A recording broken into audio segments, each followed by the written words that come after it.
İnnema hiye a'malukum uhsiha lakum thumma uwaffikum iyyaha faman veceda hayran falyahmadillah ve men veceda gayra zalik fela yelumanna illa nefseh. Ravahu Muslim. Ey menin bendelerim, bulardan bardığı sizlerden kılgan amalыңар, sizlerden kılgan işiңер, sizlerden kılgan işiңер, amalыңар uşulardan bardığı. Men bulardan bardığın sizlerge bardığın toluqtap beremin deydi. Eseptep berem.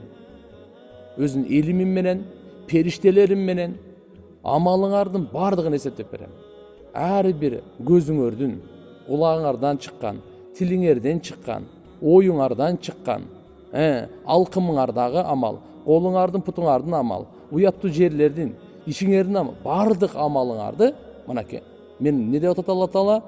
Түнү күнү канча амал кылган болсоңор, 100 жыл жашасаңар, бардыгын эсептеп, бардыгын тактап, силерге мынакей мен берем, элимим менен дейт, периштелерим менен бардык. Сумма уаффикум ияха. Аны мен толук ошонун акысын берем.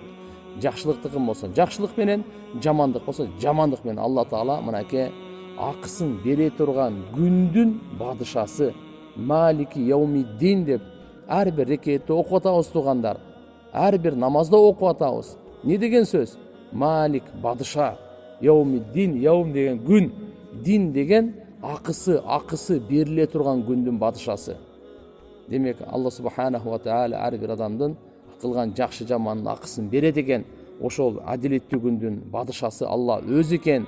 Ал кыямат күнү экен туугандар. Мына ушинтип Алла Субханаху ва Таала айтып атат: